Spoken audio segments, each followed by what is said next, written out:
রামনবমীর দিন পূজা করতে করতে প্রায় রাত 12টা বেজে গেছে। তার আগে বলে দিই, আমার গলার আওয়াজটা ইগনোর করো, কেমন হচ্ছে না হচ্ছে, কারণ আমার সর্দি লেগেছে অনেক জোরে। তো হ্যালো এভরিওয়ান, আজ হচ্ছে রামনবমীর পূজার দিন। তো মা এখানে পূজার জন্য ঘট বসাচ্ছিল আগে, আর আমাদের মধ্যে পূজাটা একদম আলাদাভাবে হয়, আর কারো কারোর মধ্যে আলাদাভাবে।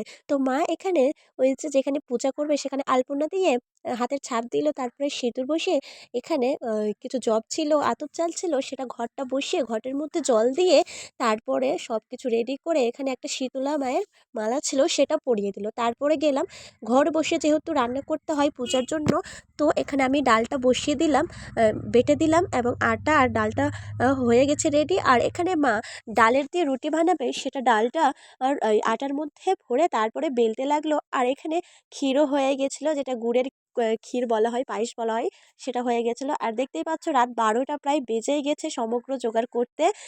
10:30টার মধ্যে বসেছিলাম, আর এখানে বাবা আর ভাইও চলে এসছে মনসা গান শুনে। তারপরে এখানে মা পূজায় বসলো পূজা করতে।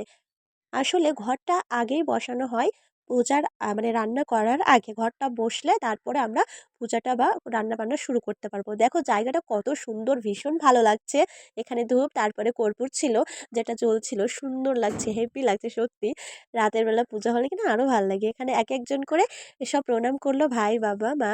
আর একটা ছাগ বসানো হয় বাইরে, সেটা ছাগটা বসিয়ে দিল মা। আর ছাগটা বসানোর পর সবগুলো নিয়ে নিতে হয়। তারপরে ওখানে ভালো করে আবার মুছে দিতে হয়।